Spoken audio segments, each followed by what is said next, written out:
Whatever may be said in praise of poverty, the fact remains that it is not possible to live a really complete or successful life unless one is rich. No man can rise to his greatest possible height in talent or soul development unless he has plenty of money, for to unfold the soul and to develop talent he must have many things to use, and he cannot have these things unless he has money to buy them with.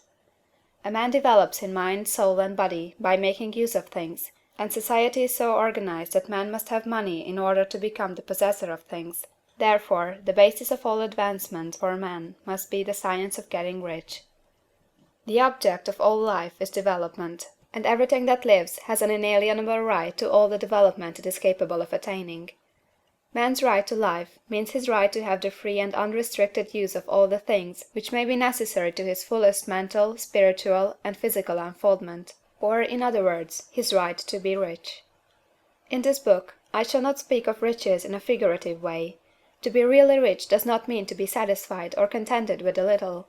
No man ought to be satisfied with a little if he is capable of using and enjoying more. The purpose of nature is the advancement and unfoldment of life, and every man should have all that can contribute to the power, elegance, beauty, and richness of life. To be content with less is sinful. The man who owns all he wants for the living of all the life he is capable of living is rich, and no man who has not plenty of money can have all he wants. Life has advanced so far, and become so complex, that even the most ordinary man or woman requires a great amount of wealth in order to live in a manner that even approaches completeness. Every person naturally wants to become all that they are capable of becoming. This desire to realize innate possibilities is inherent in human nature. We cannot help wanting to be all that we can be. Success in life is becoming what you want to be. You can become what you want to be only by making use of things, and you can have the free use of things only as you become rich enough to buy them. To understand the science of getting rich is therefore the most essential of all knowledge. There is nothing wrong in wanting to get rich. The desire for riches is really the desire for a richer, fuller, and more abundant life, and that desire is praiseworthy. The man who does not desire to live more abundantly is abnormal, and so the man who does not desire to have money enough to buy all he wants is abnormal. There are three motives for which we live. We live for the body, we live for the mind, we live for the soul. No one of these is better or holier than the other. All are alike desirable, and no one of the three, body, mind, or soul, can live fully if either of the others is cut short of full life and expression. It is not right or noble to live only for the soul and deny mind or body, and it is wrong to live for the intellect and deny body or soul. We are all acquainted with the loathsome consequences of living for the body and denying both mind and soul, and we can see that real life means the complete expression of all that man can give forth through body, mind, and soul. Whatever he can say, no man can be really happy or satisfied unless his body is living fully in every function, and unless the same is true for his mind and his soul. Wherever there is unexpressed possibility, or function not performed, there is unsatisfied desire. Desire is possibility seeking expression, or function seeking performance. Man cannot live fully in body without good food, comfortable clothing, and warm shelter, and without freedom from excessive toil. Rest and recreation are also necessary for his physical life. He cannot live fully in mind without books and time to study them, without opportunity to travel and observation, or without intellectual companionship. To live fully in mind, he must have intellectual recreations, and must surround himself with all the objects of art and beauty he is capable of using and appreciating. To live fully in soul, man must have love, and love is denied expression by poverty. A man's highest happiness is found in the bestowal of benefits on those he loves. Love finds its most natural and spontaneous expression in giving. The man who has nothing to give cannot fill his place as a husband or father, as a citizen, or as a man. It is in the use of material things that a man finds full life for his body, develops his mind, and unfolds his soul. It is therefore for supreme importance to him that he should be rich. It is perfectly right that you should desire to be rich. If you are a normal man or woman, you cannot help doing so. It is perfectly right that you should give your best attention to the science of getting rich, for it is the noblest and most necessary of all studies. If you neglect this study, you are derelict in your duty to yourself, to God and humanity, for you can render to God and humanity no greater service than to make the most of yourself. There is a science of getting rich, and it is an exact science, like algebra or arithmetic.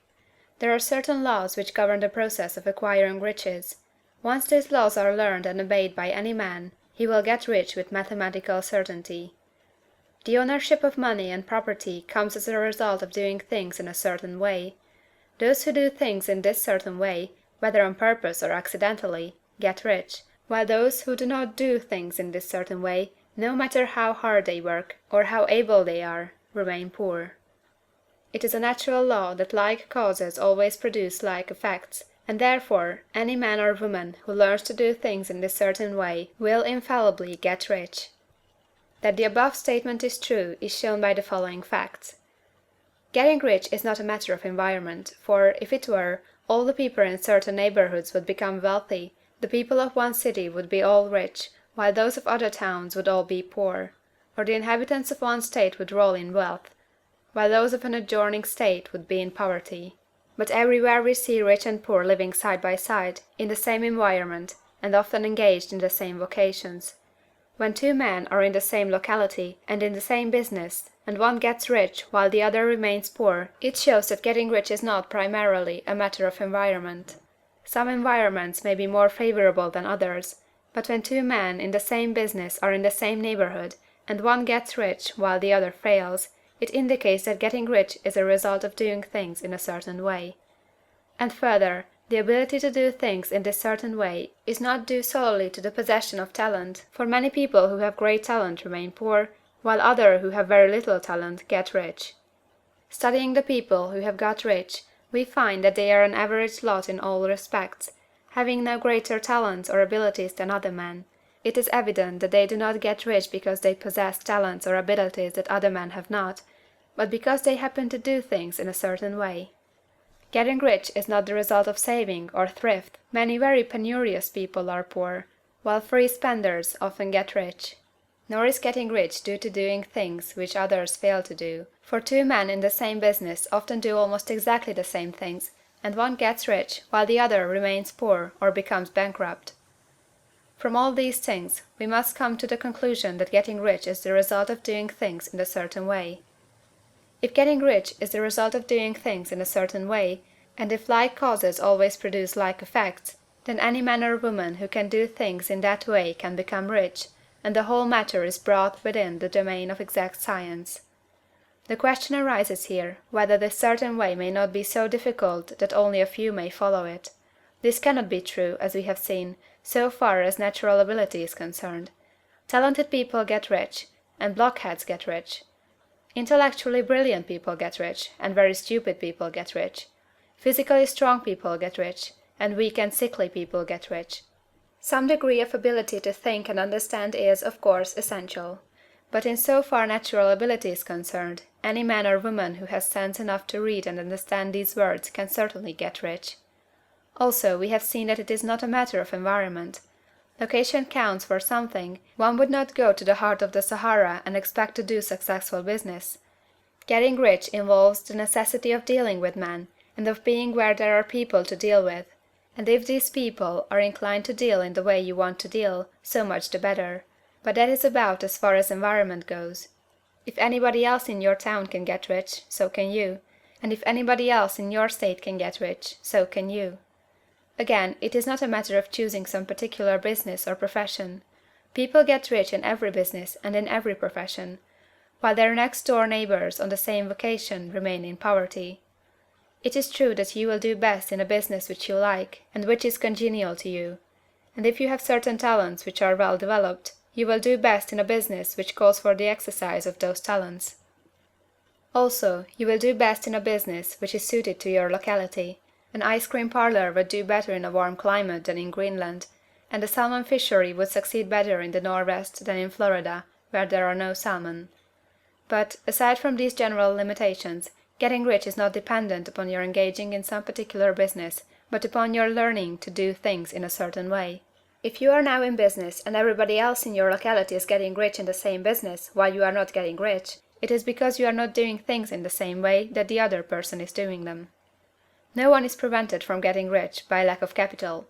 True, as you get capital the increase becomes more easy and rapid, but one who has capital is already rich, and does not need to consider how to become so. No matter how poor you may be, if you begin to do things in a certain way, you will begin to get rich, and you will begin to have capital.